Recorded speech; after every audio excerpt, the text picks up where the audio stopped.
Welcome to 24/7 World Radio Podcast with Brother Eric John Phelps here today on this beautiful Friday, May the 23rd, 2025.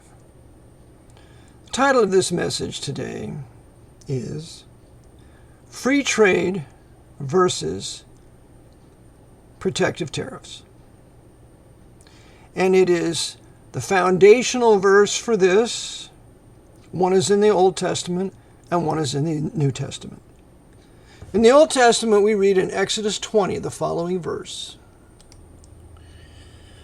The verse in Exodus is Exodus 20, verse 15. Thou shalt not steal. Now, the Ten Commandments were given to Israel, the nation of Israel. They were not given to the Church of Jesus Christ or to the nations. However, we use the law to point out men's need for the Savior. The law is good, but it has nothing to do with the church, the body of Christ. We're not under the Mosaic law, and the nations are not under it. This was given exclusively to the nation of Israel after their wonderful Abrahamic covenant, the land promise of Genesis 15, and then many years later, the Mosaic covenant, which is right here now in Exodus chapter 20. And one of the things of the Mosaic covenant is that thou shalt not steal. The papacy is the greatest thieving organization in the world. I'll never forget my professor, Dr. Rembert Carter, in Western Civilization when I was in Bible college many years ago at Clark Summit Baptist Bible College. He said, the papacy has stolen everything they have. That was a shocking statement, but when I heard that, I checked it out and found it to be true. The greatest thieves in the world are the Pope, his cardinals, his archbishops, his bishops, his priests, the whole filthy, stinking, rotten international conspiracy led by a king, the King of Rome. That's one of his titles. As they continue to plunder all the earth's materials and valuable resources, including the labor of all men. They have plundered your labor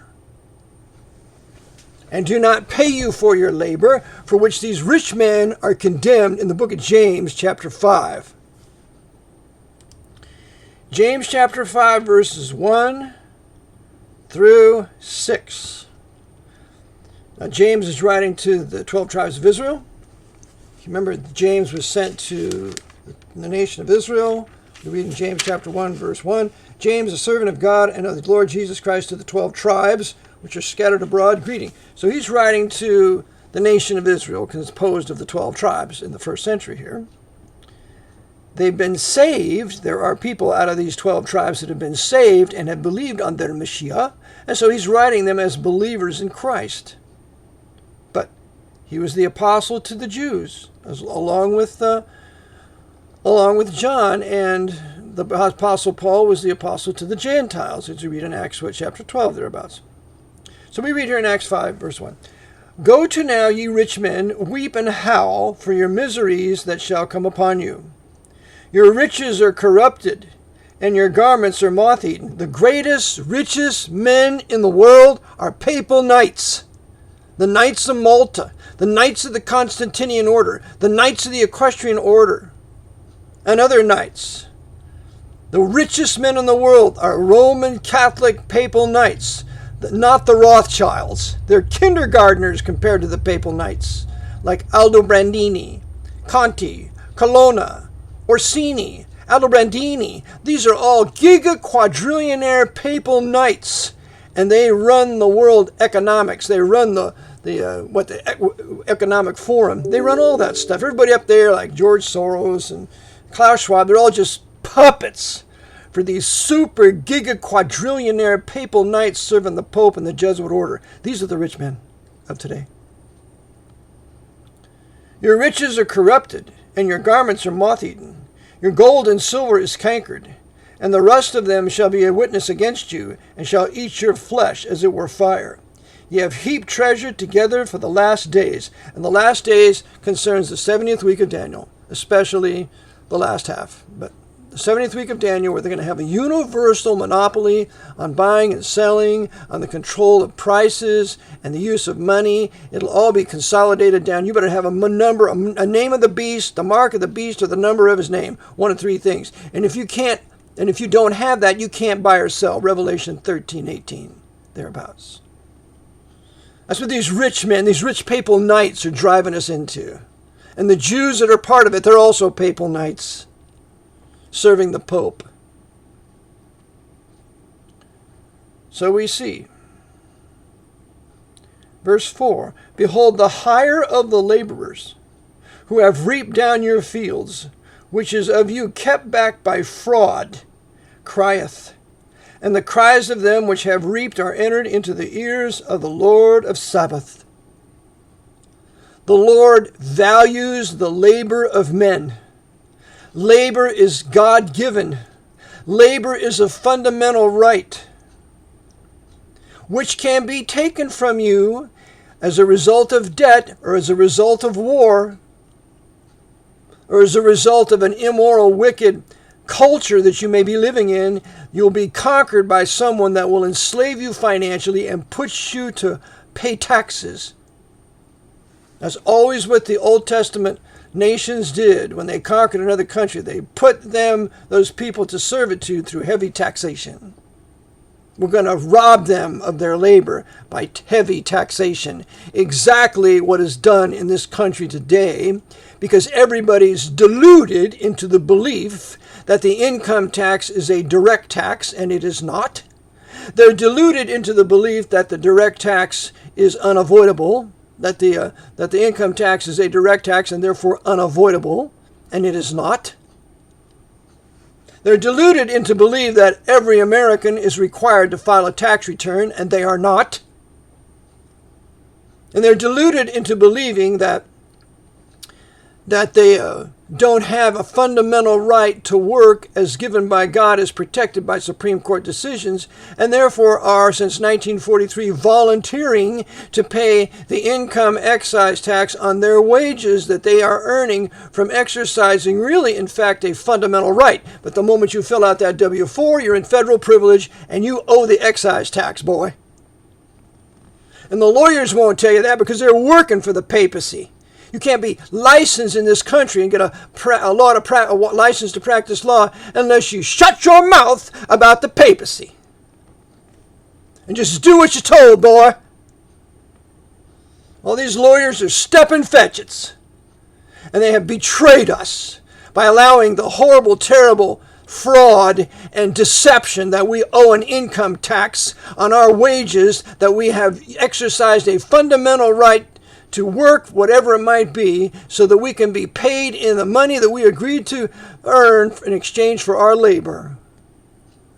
And this military government of the Pope's been robbing us since 1943, making you believe, boy, that you have to file a tax return when you're not in federal privilege. The only two sources of income is employee, as defined by the code, and trader business, as defined by the code. And that employee doesn't include you working in the private sector. That trader business doesn't include you with your private homemaking business or your business in selling cars or whatever. That's all private. The definition of trader business in the code is performing the functions of a public office and nothing more. Because anything that is said after the word includes, trader business includes, means only what follows, not what you think plus what the code says. That's not how you govern. Your statutes have to be clear. But they want to deceive you with the aid of H&R Block and the IRS to make you to believe, hey boy, everybody's got to file a tax return in this country now. They're stealing from us every day. And that ought to make you red hot. Men, you alpha males. Alpha males build nations. They generally have O positive or O negative blood type. We're workers. And when it comes to resisting tyranny, we white men are the greatest. once we have a reason to do it. But they've kept us in the dark and brainwashed us every night with Fox News and MSNBC and all those other lying Roman Catholics, Irish Roman Catholics and Italian Roman Catholics, to make you believe, boy, that everything we say is so true. You just listen to us. And if you listen to them, you're going to go right down the drain. You're going to continue in the decimation of white Protestant Western civilization, which is what the Pope wants. No more middle class. Tell me, does your heart break for all those people in New York City on the street? Many of them used to be productive citizens. They had lives. But this filthy, socialist, communist, emergency war powers government implemented policies that drove our manufacturers out of this country, and the majority of those people, they don't work because they don't have any place to work. The American corporations left. I can show you here in Pennsylvania, there were several shoe factories. A mother-in-law I had used to work for a shoe factory. Moved out to South America or Mexico, someplace like that, where they can have slave labor, making those shoes and bring them back in here and sell them cheaper. So further destroys our domestic manufacturers, so we don't have shoemakers anymore, like we used to. By the way, shoes is a white Anglo-Saxon Protestant invention, started with the Dutch. So any of you black men like it wearing shoes, you can thank God for white men. Yeah, let's not be hypocritical now. Let's be honest. So we don't have domestic manufacturers now because the Jesuits and their Freemasonic Lodge that they control, Scottish Rite particularly, has created the situation so as to drive out American manufacturers through their heavy taxation. Now, if we had a legitimate taxing policy, every company, every corporation, for the privilege of doing business as an unofficial person, would pay a flat 15%. 15% income excise tax, because it's a privilege to do business as a corporation. So they owe the tax.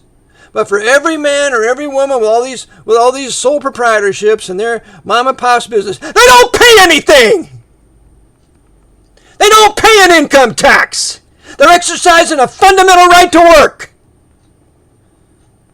And the IRS, some agents will be honest enough and agree to you with that. But there are these savage IRS agents that are thieves.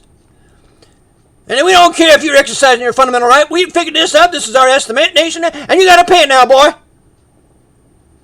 Oh, we'll seize your bank account. By the way, seizure is a military term. Seizure. That's what a military government does to your bank account. It seizes it, boy, because you're nothing more than an enemy belligerent living in an occupied territory called Pennsylvania, or wherever your state is. And the commander-in-chief down there in Washington, District of Catholics, District of Columbia, District of Coloreds, District of Communists, wants it that way. They love socialism. They love stealing from productive white people of society, as well as others that are productive. But primarily, we white men built the middle class. It's ours. We Bible-believing white men built it. And so, therefore, we're going to tax these people to death. And the Word of God condemns us in James chapter 5, verse 4. Behold, the hire of the laborers who have reaped down your fields, which is of you kept back by fraud. We're promising to pay you, but it turns out we're not. Because you got to withhold this now, because you don't know you volunteered when you signed the W-4 now, boy. And nobody ever taught us that, because we didn't learn anything in school, and we had no parents that taught us anything because they were busy working themselves to death to pay the bills. And no preacher ever taught us because they're busy. Who knows what they're doing? Meeting, eating, and retreating, and being socially acceptable. The preacher ought to be the offense of his community. They all ought to be offended by him. They either hate him or they love him. It's one way or another. God delivers from many preachers that are socially acceptable. Yeah, and when we're honored at the club down there, what is it? The American Legion. Yeah, here's Father, here's so and so, here's Pastor so and so of the American Legion. We ought to be ashamed of the American Roman legions that the papacy has used us to conquer all the nations of the world and reduce them to some sort of socialist communism penury where there's only the super rich and everybody else is the poor, and the poor is overseen by their government there that the Pope runs. Yeah. And the Lord's not happy with it. And I believe he's just waiting for somebody to do something about it so he can bless them in their doing of resisting it. Hebrews 12:4. You have not resisted unto blood, striving against sin. It's time that the men of God resisted unto blood, striving against this sin of stealing from the laboring man, which all these multinational corporations do. There should be no such thing as a multinational corporation. In my new nation in Protestant, there will be no such thing as a multinational corporation. We will have corporations in my country that will be chartered by my country, but they're not going to go across the borders of my country. The moment they start selling shares to foreigners is the day I will seize that corporation and I will take it, and those guys are getting charged for treason. The corporate shareholders will be Pennsylvanians in the nation of Pennsylvania, and there will be no other corporate shareholders. There will be no Arabs or Saudis buying shares in our corporation of the sovereign nation state of Pennsylvania, and there will be no foreign land sales either. Only Pennsylvanians can own land. So we're not going to income excise tax your wages either. But here's another problem. They're stealing from us by inflation. Inflation is theft, stealing. It's government policy. The government, the military government, creates inflation. So you got to work harder as a slave, working 2 or 3 jobs. I remember that poor woman that spoke to President Goofball, wicked, infidel, idiot George W. Bush, when she said to him, I work 3 jobs. And he said, oh, look at that. She works 3 jobs. That filthy, super rich billionaire made rich by his father, George Herbert Walker Bush's criminal activity in Zapata oil. That Knight of Malta, that skull and bonesman, George Herbert Walker Bush and W. All skull and bonesmen working for the Pope. They couldn't care less about you. They laugh at you. They think you're a joke. You're not the initiated. You're not one of the adepts. And so we can fleece you and eat you at pleasure. And that's exactly what they're doing. That's exactly what's happening in all your major cities with all these people there that are on the streets. They're homeless. I saw in, Idaho, Boise, Idaho, and also was it Iowa, Des Moines, Iowa. Des Moines, Iowa has a huge homeless population in that town. What in the name of Christ produced it? And don't you tell me they're all just a bunch of lazy people who don't want to do nothing. This government produced it with its policies of free trade, not charging protective tariffs on foreign nations to bring their goods into here to thereby protect our domestic manufacturers where you and your children have to go to work at because they have no other choice. If you have no domestic manufacturers, where are you going to work? You realize, 80% of all the workers were employed by private businesses and not the major corporations? That's what produced the middle class here. That's what enabled Americans to travel abroad and see other countries when other peoples couldn't do that. Because they're under socialism in Sweden, where they pay 60% income tax on everything they make. Or Germany, the same thing. We're going to keep those Germans down. They're nothing but a bunch of Nazis anyway, right? So therefore, we're going to tax them, 60%, something like that. So the Germans, they really can't afford to travel. But the Germans are conquered. They're conquered in World War II by the Pope's Second 30 Years' War. And we're going to keep them down, boy. So we're going to tax them to death. This income excise tax is not of the Jews. It's not of Karl Marx. Don't you blame him for that. He was tutored by Jesuit Peter Becks in the British Museum for years in the writing of the Communist Manifesto and Das Kapital. He was a Jew, a Masonic Jew, working for the Jesuits. The Jesuits are the masters of communism and socialism. You get my book, Vatican Assassins 3, Wounded in the House of My Friends. See that the Jesuits perfected communism on their Paraguayan reductions for 150 years, from 1609 to 1759. 59 reductions, over 300,000 Guarani Indians working there, making clocks and tanning hides and doing all sorts of things, enriching the Jesuit order and then just giving to those poor souls what they needed to eat. And they took from the others what they produced and gave to them what to eat. So they had universal equality there on the reductions. Universal equality is sin. The more men age, the more they change. Some become better, some become worse. But there's nothing that stays the same in nature. And when you want to maintain the sameness, you got to tax the producer and give to the non-producer, which is what the whole civil rights thing and welfare was about, that wicked sin. Stealing from the white producer, giving to the blacks, paying the blacks to have illegitimate children, so further destroying their families. Listen, you black men that are listening, your greatest enemy is that government in Washington, District of Columbia, subject to the Pope of Rome. You blacks are nothing of what you used to be back in the 60s. It's all right.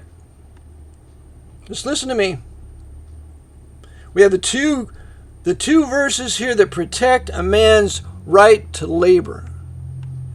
One is in Exodus and the other is in Ephesians. Ephesians chapter 4, verse 28.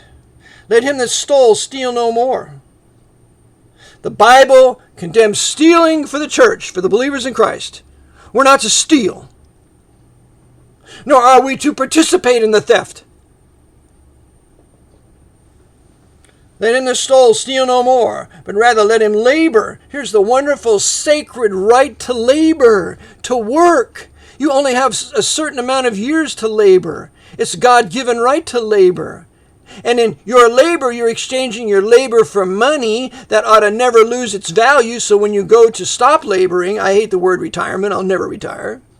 When you choose to do something else, the money that you saved has the same value that it does the day you earned it. That's called honest money. Paper money is lying money. Paper money is stealing money. Paper money, when you're paid in paper money for your labor, you're being stolen from. You're being, quote unquote, ripped off, as the hippies would say.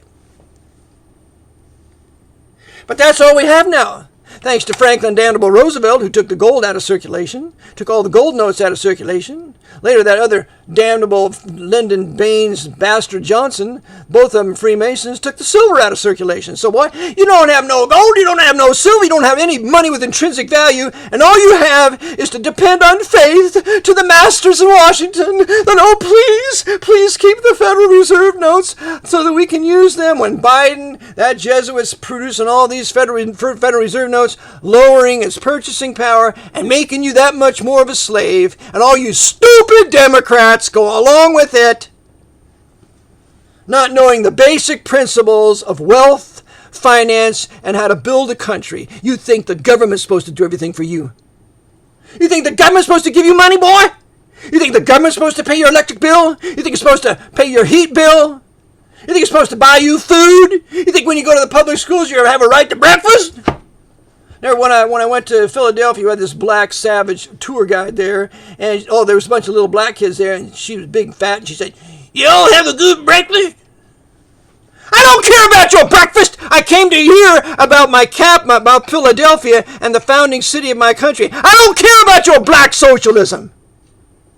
Keep it to yourself. I hate socialism. Any man of God, any Bible believer hates socialism. It takes from you your desire to work and to excel and to acquire something that you can say, that's mine. I worked for it, and here's how I got it. And this younger generation today, they're lazy, they're undisciplined, and they think the government owes them something. Well, I'll tell you what, the government's going to give you something. It's called a new place to live. It's called a FEMA death camp. Enjoy. And you're all going to be equal there because you're going to get the same rotten food that everybody gets, gruel that they're going to feed everybody there until it's time for you to be worked to death and die. That's universal equality. Arbeit macht frei. Work makes man free. That's right. Work yourself to death, boy, and don't get paid nothing for it. Now, I'm using incorrect English, but I think I might be communicating a little better. We are to hate theft. We're to hate anybody stealing our labor from us. We're to hate the government stealing from us. And when it steals from us, we hate the judicial system that doesn't punish them, because there ought to be an attorney general or a prosecutor on a state level that says, wait a second, this guy has stolen from the people here. We are now going to prosecute him for theft. and even for high treason, because in stealing from the country, you're overthrowing the government and rendering us able to be invaded by foreign countries. So you know what? If you're a government worker and you're caught stealing, it's death! Death for you, boy. If you're a government representative and you're advocating a policy that advocates theft, that enables theft, taken from a producer, given to a non-producer, death. And by the way, if you're advocating a policy of taking away the guns, we need more gun laws. No, what we need is enforcement. We need punishment of crime. There's no gun that ever murdered anybody. It's the one who pulled the trigger. Nothing is evil in and of itself. Romans, 14. So it's time to punish. The purpose of government is to punish crime, punish evil, and reward good.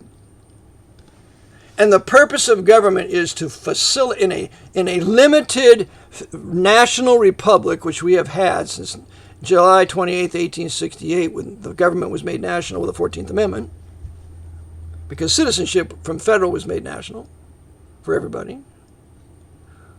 In a limited national government, which was civilian. We haven't had a civilian government since 1933, so we've been in a military government for 92 years. So we have no idea of how a civilian government works. I've never seen it.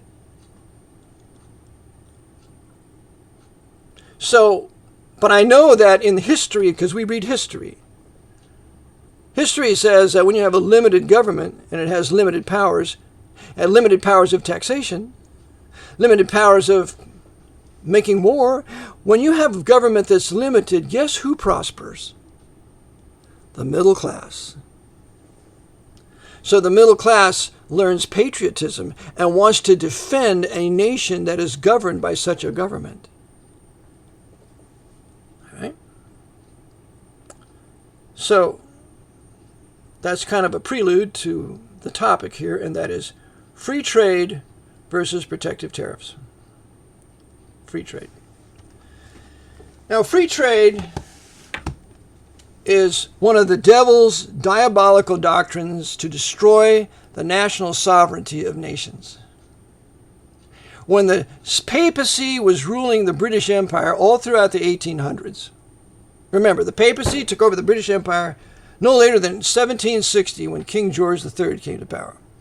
We Americans were fighting these wicked white men, this wicked white army and navy of King George III, who was controlled by the Jesuits because he gave them sanctuary in England, in Great Britain, after the Pope had suppressed them in 1773. Just come on in here to Great Britain now. We'll take care of you. Why do you think King George III rescued Napoleon in 1814 thereabouts? To bring the Pope rescued Napoleon rescued the Pope. King George III rescued the Pope from being held by Napoleon. And what's the first thing Pius VII does? He restores the Jesuit order in 1814. King George III worked for the Jesuit order. And when we fought our American Revolution, we were fighting Jesuit-controlled Great Britain, which, by the way, has never been our friend, even now. So, the Great Britain, the Commonwealth of Great Britain, was the great tool of the Jesuits to prevent the nations that they had conquered or made colonies from developing their own domestic manufacturers. You remember that. Great Britain, the Parliament, the King, all participated in attempting to forbid the erection of manufacturers in the colonies, especially after the war, because if these colonies, if these white Anglo-Saxon Protestant and Baptist colonies, Calvinistic, if they became wealthy and self-sufficient with their own manufacturing bases, we couldn't rule the world!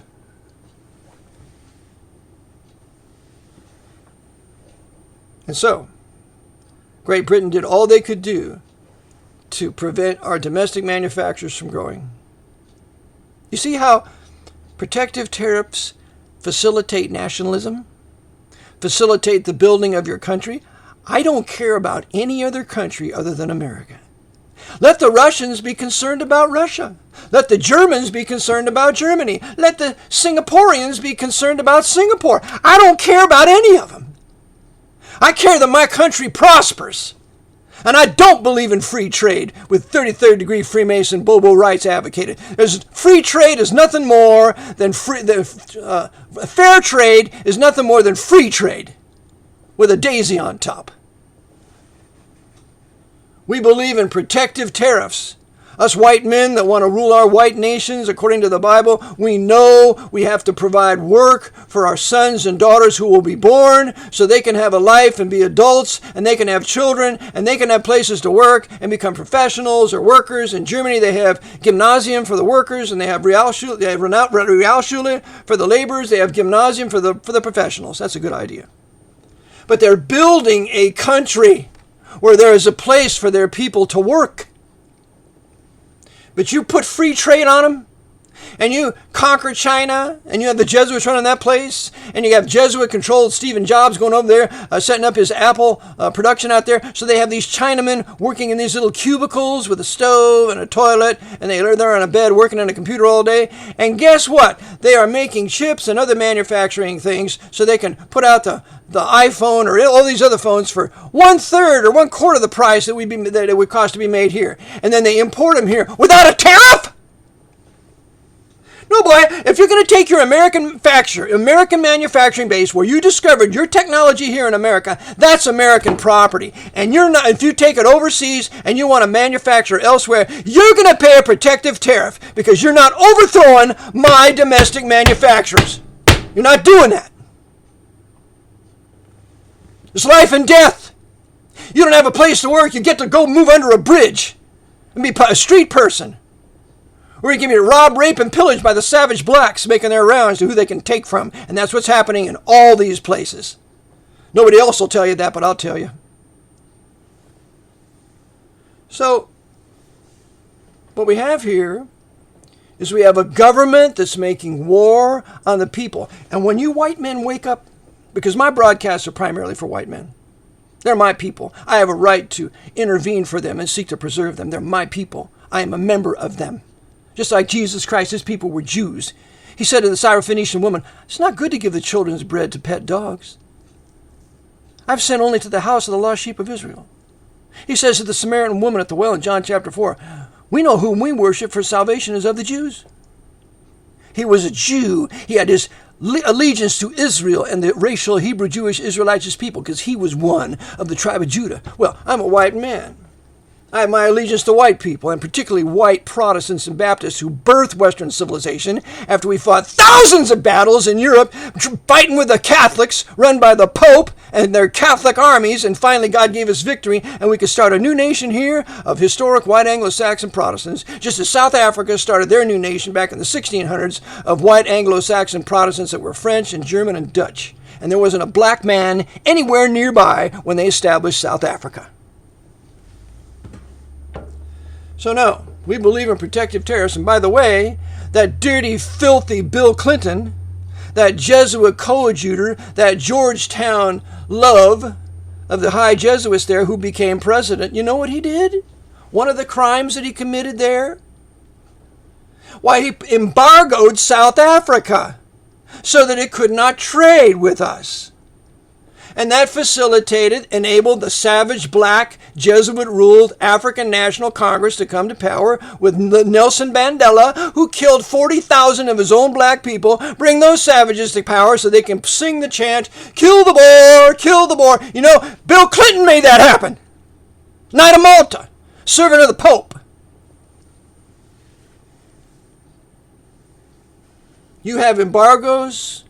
They're all a means of political power to crush a nation that you want to destroy it, unless that nation can say, you know what? You can embargo me all day long. I'll sell my wine. I'll sell my South African wine, or I'll sell my whatever we make down here to other nations. We don't need you! And that's what every nation has to be able to say. Now, I'm not for the Muslims. I'm not for the Shia, even though the Pope has set out to destroy the Shia in the 21st century, especially in Iran. That's why they're going to have a detonation here, probably blow up the Capitol building and blame Iran and move the capital to Denver. And we can have a nice two-front war, and we can go to war against Iran and destroy all the Shia. That's what they want to do. That's what they want to use us white men for. After all, we white men are just nothing but a bunch of Federal Reserve people raised on Federal Reserve notes, raised on credit of the Pope. He owns us. We're surety for an all-caps entity. He owns us, and so when he drafts us, we better go like good little slaves. Unless you get your status right, unless you become an American, unless you are truly a nationalistic, and you decide you're not going to fight any more of the crusades for the Pope, but you want to build a middle class here and have families and children that want to serve the Lord, and we can have an isolation policy, because that's the foreign policy of any Protestant nation, isolationism. So, what we have here now is free trade. Free trade in America really started to blossom and bloom with GATT and NAFTA, North American Free Trade. Do you know who promoted NAFTA and GATT? Two criminals. Two papal criminals. It all goes back to the papacy, guys. Billy Boy Clinton, Knight of Malta, Jesuit trained at Georgetown, and Lee Iacocca, who made a special trip to the president's White House to encourage him to sign NAFTA and GATT. Lee Iacocca, the head of Chrysler, in the name of Christ, backing NAFTA and GATT, knowing full well that it's going to damage Chrysler and the workers of Chrysler. Lee Iacocca was a Kennedy assassin. Lee Iacocca helped to cover up the assassination, especially after the driver shot Kennedy with a special gun, special air gun with seashell poison in it. William Cooper did a great job on that. And then when that limousine was taken back to Cranston and Kurtz in Cincinnati, overseen by Lee Iacocca, they covered up all the primary strikes, the bullets. That's Lee Iacocca, that filthy, wicked Knight of Malta, Roman Catholic Lee Iacocca, traitor to America, servant of the Pope of Rome. He's the one that called for NAFTA and GATT. And by the way, you know who also called for it? All you white men that are right-wing and want us to restore America and you're listening to the Limbaugh. Rush Limbaugh for years promoted NAFTA and GATT. That dirty, filthy, lying sack of feces. He promoted it. And he's hailed as some sort of conservative. Thank God he's gone! So, we have free trade in this country, or had free trade for many years. And you know what that did? One of the things it did? China flooded all their junk into here. Their junk tools, their junk clothing, everything they make is junk. Okay? They're like the Japanese used to be when I was growing up in the 50s and the 60s. We all used to laugh, made in Japan, ha ha ha, made in Japan. Now made in China, it's the same joke. But here's what happens when you buy Chinese goods. Costco and others, and they bring them over here in their huge freighters. When you buy their goods, they make a profit, a big profit. And you know, because there's no protective tariffs here, that's a huge profit. Because they bring their slave mine goods over here, and they then make a huge profit. And you know what they spend their profit on? Because the Jesuits are overseeing Beijing. They're building on their war machine. But how did they get all this technology? Billy Boy Clinton gave the Red Chinese our top military technology, including torpedoes that travel 240 miles an hour underwater, where only the tip of the torpedo hits the water, and when it slams into our aircraft carriers, they get to go to the bottom of the ocean. You know who gave them that technology? Billy Boy, Jesuit Knight of Malta, Bill Clinton. Get the book, Year of the Rat. It tells you that. So when you buy Chinese goods, you fund their military that is designed to be built to attack us in the future, and they are going to do it. They have full plans for an attack. Don't you think China's bankrupt, or it's the end of China, or blah, blah, blah. It's stronger than it's ever been. They got 3 aircraft carriers now. They're going to build a bunch more. They're going to continue to build it. And they're crying about the protective tariffs here that we can't trade. Isn't that too bad? If I was president, I wouldn't trade one candy stick with the Red Chinese. As long as you're destroying the Lord's people, you're rounding up those Chinese dear Christian people and you're sending them to your concentration camp and you're performing surgery and you're removing their livers and their gallbladders to sell them on an international market. You wicked sinners, you murderers, you inquisitors. I wouldn't do any deal with you. In fact, what I'll just do is plan on invading you, and I'll recruit Taiwan and Japan and South Korea to help me in the invasion of mainland China. That's exactly right. And we'll see who wins. And we're going to remove that filthy government, and we're going to put a government in China that the majority of the Chinese people want to be self-governing. After all, the State Department in the District of Catholics here, District of Communists, enabled Mao to come to power in 1949. They cut off Chiang Kai-shek, his weapons. They gave him rifles that didn't have triggers in them. A whole bunch of other things. They took millions around and sunk it in the bottom of the ocean off the coast of Taiwan. That's what the Sixth Fleet did under the command of, what was it, Dirty Harry Truman. So the Jesuits could completely take over Red China, kill millions of people, millions of nationalists, enslave and imprison the Lord's people in China, and it was facilitated by the District of Catholics in D.C., Jesuit Georgetown.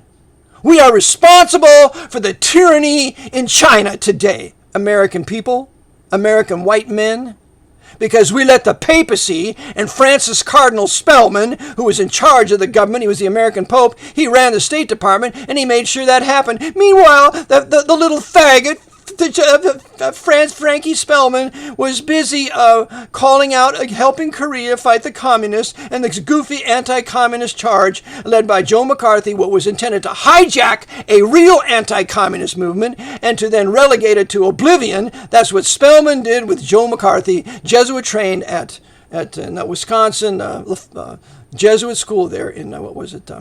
It's not La Follette, but it's in the Jesuit University there in Wisconsin. That's where he went. Marquette. When are we going to wake up that the papacy is behind this propaganda of free trade, of World Trade Organization? When are we going to wake up? Because we have a backdrop of history that says when you erect a protective tariff, your country begins to prosper in all of its professions and in all of its trades and businesses. Can't have that for a white Protestant nation now. We got to reduce them to penury. We'll have free trade. We'll bankrupt the people. They can go on the streets. And there'll be so many of these poor souls in all the major cities of this country that the only solution is to round them up and send them to the concentration death camps called the FEMA camps, which were set up by another traitor named Ronald Reagan, another Knight of Malta, with his buddy Oliver North, another Knight of Malta, set it up in Rex 84 in 1984, Readiness Exercise 1984, so we can practice rounding up all the American people on the streets, and then some more, like the Jews. Yeah. If Kanye West, that black savage, has his way, they'll be rounding up the Jews too, which is also slated to happen. And we could not have been driven to this desperation had not we had free trade and given away the country for years by the socialist communist Democrats, by the communazi Democrats, and the Republican, the Republicrats, what is it? Rhinos, going along with the Catholic Democrats, the Catholic Rhinos going along with the Catholic Democrats, aided by the Freemasons. They're all working for the Pope. They're somehow connected to the Council on Foreign Relations, or they're somehow connected for the Council on National Policy. Yeah, like Kellyanne Conway, Council for National Policy. And that major speaker defending Trump was Steve Bannon, that Roman Catholic, dresses like a Jesuit, always in black. Black shirt, black tie, black coat. Black, black, black, black, black, black, black. Steve Bannon is a Jesuit. Council for National Policy. They're on one extreme or the other, the extreme right with the CNP or the extreme left with the CFR. Either way, the Archbishop of New York controls it for the benefit of the Pope of Rome. And that's what free trade has done. I have a book that shows you, written in the 1800s, 1855, I'm going to read a little portion of it here shortly, where it shows that Great Britain prevented, I believe it was the nation of Turkey, from developing its own sewing machines and textile manufacturing plants, so that the Turks would sell their cotton to Great Britain and then buy back the shirts and pants and so on at an exorbitant price because they couldn't make their own. That's what you call tyranny. Any country that wants to be honest with its neighbors, other countries, will teach that country how to have your own domestic manufacturers and teach them to compete. Because competition is not a sin. The Jesuits and their Rockefellers consider competition is a sin. There's a book called The Rockefeller File by Gary Allen, put out by the Birth Society, and the subtitle is Competition is a Sin. Yeah, you can only have monopolies, boy. Well, no. True white men who believe the Bible want to have surrounding nations have their own domestic manufacturers, teach them right economic principles, have them have honest money, gold and silver coin, no paper currency unless it's redeemable in gold or silver coin, so that the people don't get robbed when they work and they have money that they can save that's going to have a value when they get to be 65. Not this trash we have here. You got to have honest money. And Andrew Jackson did 3 things to bring the country out of the debts, out of the red. The great Andrew Jackson. The Andrew Jackson that treated the Indians wonderfully in the treaty that enabled them to move west of the Mississippi when that little northwest corner of the Cherokee Indians made their move. That deal was worth $12 million. The Louisiana Purchase was $15 million. And the Cherokee got $5 million in gold coin under the deal that Andrew Jackson made with them. What's this hating of Andrew Jackson? Stupid. You get the book 30 Years in Congress, 30 Years View by Thomas Benton. It's a 2-volume set. And he will tell you in that exactly about this treaty and this deal that Andrew Jackson engaged with the Cherokee. And we're all supposed to hate him? Get him off our $20 bill. Are you out of your mind, stupid? You're too lazy to read old books. You want to go to Wikipedia and get your education there that's completely Jesuit controlled. That's what you want to do. It takes work to crack open a book. It takes work to buy the book. It takes work to put it on a shelf and so it doesn't get destroyed. That takes work. And the problem is that the vast majority of you listeners, you're lazy. You're lazy. And lazy people will never be free. They can never maintain freedom. And the Christian man is not lazy. He is working with his hands that he might give to another. Ephesians chapter 4. That we might have an eternal reward for what we've done down here in laboring and giving to others, whatever. And one of the things that we have to do is get rid of the free trade. No more free trade for any country. Or definitely not for this one. And if this country continues to want a free trade, it's time for a Declaration of Independence by Pennsylvania, and we will declare our independence, and we don't need District of Communists, District of Catholics, District of Coloreds. That disgrace as a capital city to this country, what a disgrace that place is. Nothing but a bunch of idols to the papacy, from Persephone to the on top of the Capitol dome to the monument erroneously called Washington's Monument. That's the Pope's obelisk out of Egypt. Had nothing to do with George Washington. So, what we need to do is know the past of what happened to this country when we had free trade. But before I read that to you, then I'll be finished. I want to read a letter that I responded with here just recently. A lady sent me an email, and she said to me, Brother Eric, I remember hearing you say that tariffs are a good thing. What is your opinion on this message about them? Well, I read this, and I watched this video. It's a guy from Singapore, and saying how terrible American tariffs are. It's going to lead to trade war. Of course, there's no such thing as a trade war. And it's going to lead to war. World War I wasn't started out of a trade war. World War I was started by the Jesuits when they used Winston Churchill to sink Lusitania in the British Channel there, when they also used the Germans to have a submarine right there waiting for it so they could sink it. It's a conspiracy that caused World War I. There was no trade war that caused it. And like I said, if you don't like selling your goods in my country where I have an 80 to 90% tariff on what you're bringing in here because all your goods are made by slaves, then you can take them somewhere else and sell them. And China doesn't want to do that because they don't have anywhere else to sell them. Where are they going to sell them? They can't sell here. They can't sell here. They can't sell anywhere else, really. They can't continue to feed their war machine. Protective tariffs and charging China all this money is setting back their war machine, and it's building us. You say, well, had protective tariffs and now we don't have work. You know why? Because your company went overseas to Korea in shipbuilding, and now they got to pay to import it into here, which means if they're smart, they're going to come back, and they should have never left here in the first place. And they should have had the guts enough to stand up against a government that was over-regulating them and taxing them to death. But oh no, we're going to run away like little children. We're going to go over to China, or we're going to go to Korea, we're going to go to Mexico, and there we will produce our wares so we can bring them back in here and make more of a profit. Oh yeah? Let me give you an example what that could lead to. I learned years ago that the wiring harness of the F-16, one of our best fighters,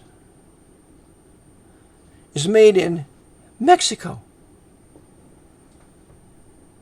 The wiring harness of the F-16 is made in Mexico, or manufactured in Mexico by an American manufacturer who moved down there because he can make more money. Well, what happens when the Chinese move into Mexico, take over the government, seize everything there, called nationalizing industry? They're going to take it all, no private industry anymore. And guess what? We can't get our wiring harnesses anymore for our F-16s. So then when the F-16s can't have a wiring harness, why then they can't fly. And when they can't fly, we can't have an attack on an invading army so we can drop bombs on it or machine gun or what we need to do. And so therefore by free trade, we have put ourselves in a position of being rendered to be conquered by a foreign army because we don't have the infrastructure here to make our components for our Air Force, Navy, Marine Corps, National Guard. We don't have those components. We get them from other nations. That's called interdependence. Isn't that wonderful? We have interdependence. We're all independent. I don't want to be interdependent. Stay away from me. Because I know the Jesuits and the Masonic Lodge have taken over your country, and they're going to use you and your people to subjugate me. So I'm ready for war. And part of being ready for war is there will be no free trade with you people. Protective tariffs. You want to bring your stuff in here? We're going to tax you for it. Protective tariffs. And guess what? When you put all these protective tariffs up, you have the country beginning to prosper fantastically. But we need an income tax. Not when you have protective tariffs on everything coming in here. Not when your goods are the finest goods in the world, which they should be, and we go sell them to other nations, and they're dying to buy our goods, even though they have to pay more for them, because our goods are the best. We have the highest Jewish population in the world in this country, and the Jews are the best producers, the best bankers, the best innovators when it comes to commerce. They're the best chip makers for computers. Only the Jews of Israel are second to the Jews here in America. Why would we not want to allow them to do their best and then export their high-tech stuff as American companies so we can make a profit to build our country and our people and our culture? That's what the Jesuits don't want. They want every Jew killed out of here. They want us to persecute the Jews. And when you do that, you got the Abrahamic curse on you. Like Germany got, like Russia got, like Egypt got, and a host of other nations. So she sent me this email, and I replied to this email with the following. I watched this video by this guy in Singapore, and I said, Dear sister, the Jesuits are the masters of free trade. Free trade is wicked. I'll send this email to any of you who want to see it too, by the way. rbpbchurch at comcast.net. You want to see this? I'll email it to you. The Jesuits are the masters of free trade. Free trade is wicked. It forbids nations to protect their own domestic manufacturers. Free trade and the Pope's World Trade Organization is for the benefit of his world government, New World Order, which started in 1933 in District of Columbia with FDR. And Proclamation 2039-2040, as I've taught you. Imposing military government. It makes nations develop upon one another. It makes nations dependent upon one another so as to eliminate their ability to be truly sovereign. GATT, G-A-T-T, and NAFTA, N-A-F-T-A, were Jesuit designed so as to drive American manufacturers overseas where they could make their products for a cheaper price and then import them into the U.S., undercutting our own domestic manufacturers. The big pushers behind both GATT and NAFTA were Jesuit coadjutors, Knights of Malta, Bill Clinton, and Lee Iacocca. We want national sovereignty, which includes our ability to manufacture products for our survival. We cannot be dependent on nations to provide materials necessary for our economy. We must have our own gas, oil, coal, food, energy, and I put in parentheses electromagnetic motors. That's right, so we can get rid of all these stupid-looking telephone poles and wires everywhere. Everybody's got an electromagnetic motor in their house. Has one moving part. Raw materials for clothing, building materials, etc. Free trade has destroyed American enterprise and production. Thus, it destroys the white Anglo-Saxon Protestant Baptist middle class, furthering the order's counter-reformation. That's the real reason for this. It's religious. It's not economic or political. It's religious. It's a holy war against us. Going on. This man from Singapore also lies that protective tariffs cause a trade war. Nonsense! There's no such thing as a trade war. If you do not like our tariffs, then sell your goods to another nation that has no protective tariffs, and surely that nation will lose its sovereignty. We do not want independence in anything, we do not want interdependence in anything. We want national sovereignty that must include the economy necessary to produce all the goods and services essential for our people. With that kind of power, we do not have to be intimidated into siding with nations if they choose to go to war. We don't need them. And remember, that's exactly what Jefferson wanted to do.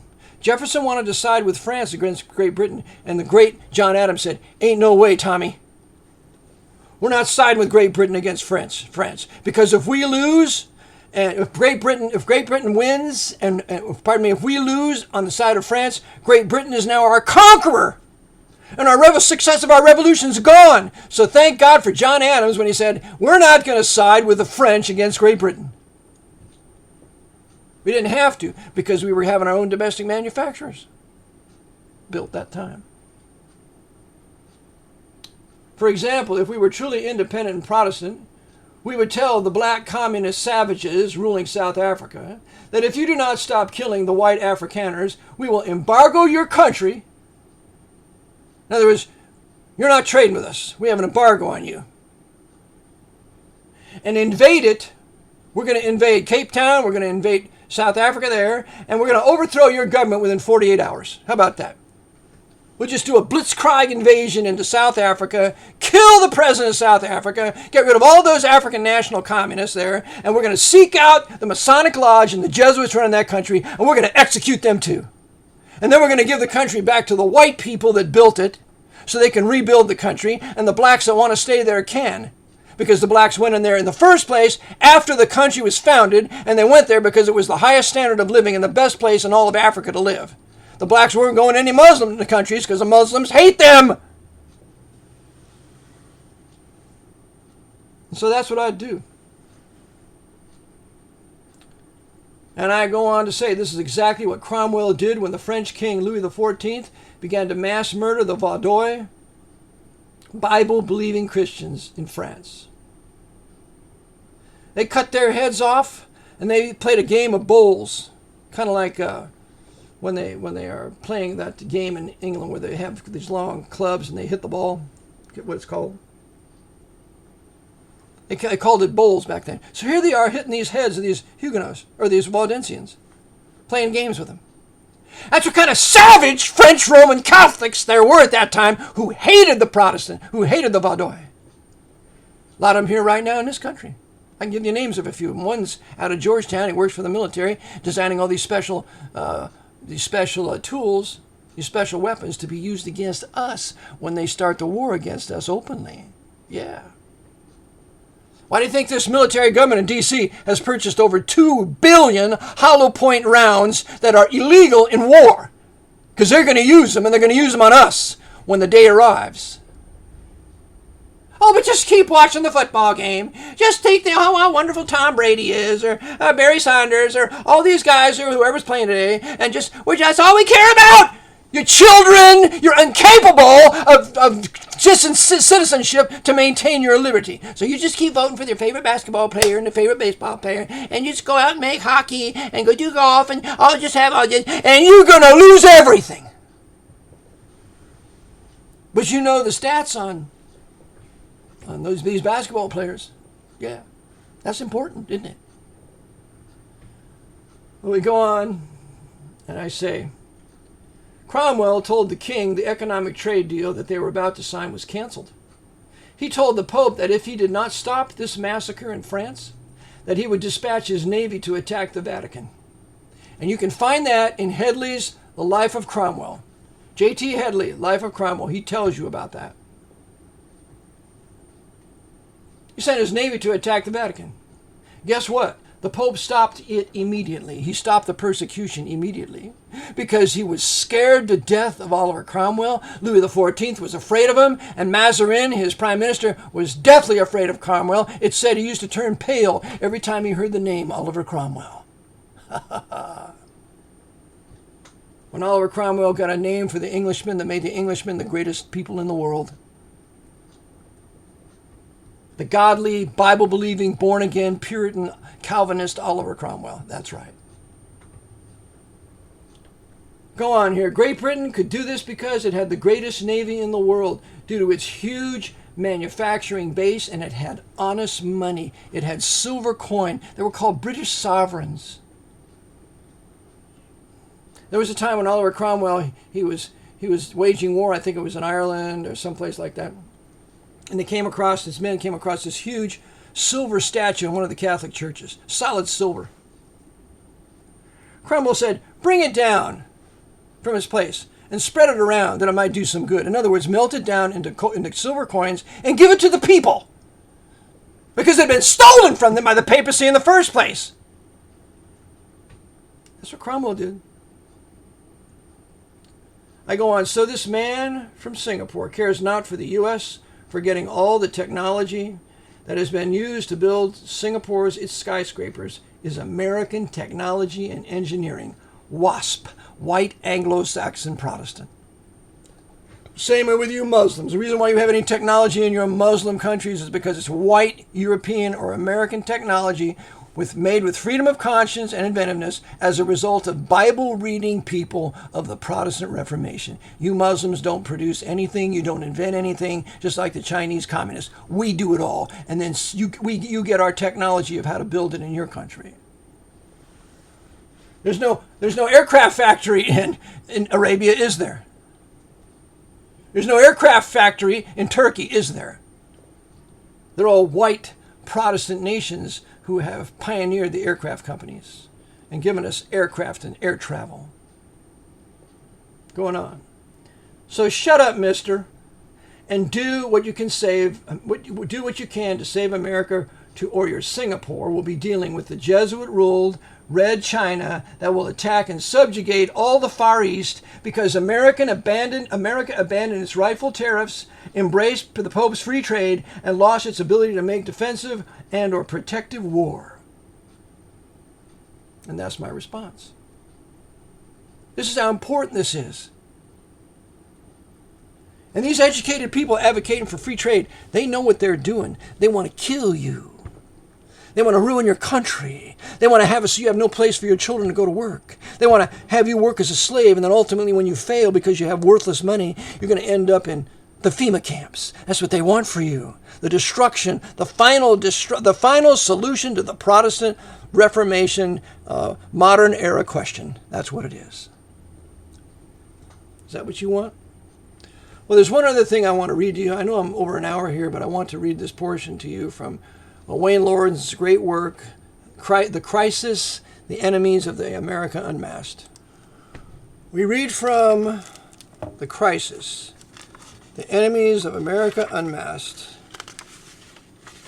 The Crisis, The Enemies of America Unmasked, by Wayne Laurens, J. Wayne Laurens, Laurens, published in Philadelphia by G.D. Miller in 1855. The Crisis, or The Enemies of America Unmasked. We read now page 211 concerning protective tariff versus free trade. Can we learn anything from history? Should we study history? Or should we make the same mistakes that our forefathers made when we could have read their history? That's the purpose of an education. You go back into the history and see what worked and what didn't work. Well, we're going to see what worked and didn't work here in 1855. Page 211. In the year 1840, when every kind of labor in this country was depressed to the starving point, in consequence of the free trade measures by which duties on foreign imports had been reduced to very low rates, a similar spirit was abroad in the country, and a rising up of the people took place, which has seldom been paralleled.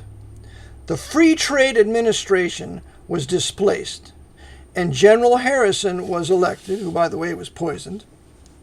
A lady had his body exhumed and found, what was it, I think antimony or mercury in his hair. But they quickly buried the body and didn't say he was killed. That you can find it in a book titled The Suppressed Truth About the Assassination of Abraham Lincoln, written by a Roman Catholic lady who converted to Christ named Burke McCarty in 1924. So we see, although he did not live to fulfill his pledge, a tariff was enacted in 1842 which did give us better times. Its effects were so palpable that all parties acknowledged it. Even in Pennsylvania, the election had to be carried under the party banner of Polk, quote, Polk, Dallas, and the Tariff of 1842, unquote. And if ever a public man went into office pledged by the wishes of his constituents and his own sanction of them to support a measure, Mr. Dallas was pledged to support that tariff, against which he gave his casting vote in 1846. So the wicked sinner Dallas voted against it. That's when he should have been tried for treason. He ran on a public platform, and then he reversed his position. Now you're a traitor, and now we get to take you out and kill you. How about that? You run on a platform, you better back it. And if you don't, you better have a good reason, because it's life and death to your constituents what you do down there in D.C. It goes on. How his own state regarded his conduct was fully evinced by their deserting the administration at the next state election and at the next presidential election. Well, they should have executed him and sent a message of warning to everybody in his administration. No, you're going to do what he promised to do here. That's right. Going on. The American people are always prompt in remedying national evils whenever they are fully roused and wide awake to perceive the actual existence of those evils. They are fully aware at this moment that something is wrong, because labor, all caps, American labor is not rewarded as it should be, all caps. They are inquiring what is it that is wrong. Foreigners and their hireling presses are endeavoring, as usual, to put them on the wrong scent, to mystify and humbug them with false issues so as to continue to fasten upon them the galling bondage resulting from the preference of foreign to American labor. As we have already seen in the preceding chapter, the foreigners in New York, most of whom are Roman Catholics, Italian and Irish Roman Catholics, brought in here by the millions by the Jesuits, would persuade us that all is wrong because they are not entrusted, or rather presented, with the public lands and the public money in the treasury. Sound familiar? Wanting something for nothing? The hireling presses tell us that all our distresses arise from extravagance and overtrading, which is not the real or chief cause of the trouble. We say that the wrong lies in a tariff which was constructed under British influence and enacted through the foulest and most corrupt intrigues for the very purpose of destroying American manufacturers, reducing the price of American cotton and other agricultural products, and thus making the United States wholly and completely tributary to the British and other foreign interests. That is exactly what they're doing to us and have done to us here. That's what removing a protective tariff and having free trade has done to us now. And thank God for what Trump is doing in erecting protective tariffs and doing away with free trade. It is not gone. He says, we point to the present condition of the country and proof of our assertion. We ask what has become of the gold which has been passing out of our country during the whole of the year 1854. Has it not gone to Europe to pay for manufactures of cloth and iron, which under the tariff of 1842 would have been produced here? If we manufactured the goods which ought to be manufactured here, would not these millions upon millions of specie, that's gold and silver, which we have been exporting last year, have still been in the country, forming the basis of our circulating currency, stimulating and rewarding industry, gladdening the heart of the laborer, and breathing the breath of life into our whole system of business, which now seems at the point of death. What they did then is have been done to us now, except 100 times worse in 2025. He concludes, let any man look around and see with his own eyes what presents itself in every city, town, and village. Broadcloth, coats, on the backs of all who wear coats, made of the produce of the looms of Europe, while the newspapers tell us that the last broadcloth factory in America has just expired, because the tariff of 1846, through the contrivance of British agents and the influence of British gold, puts a very high duty on the import of wool to keep foreign wool out of the country, and a very low duty on cloth to enable the British to kill up and crush out our factories. Unquote. Page 214. What was done in the 1850s is being done to us right now. And that had much to do with the war between the states, because one of the reasons why the Confederacy, the Confederate States left the Union, was they were being ripped off by the sale of their cotton. Okay?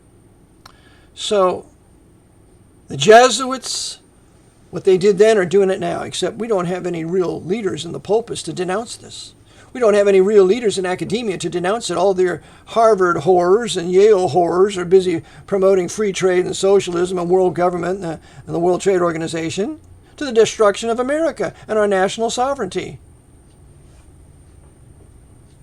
In conclusion, thou shalt not steal.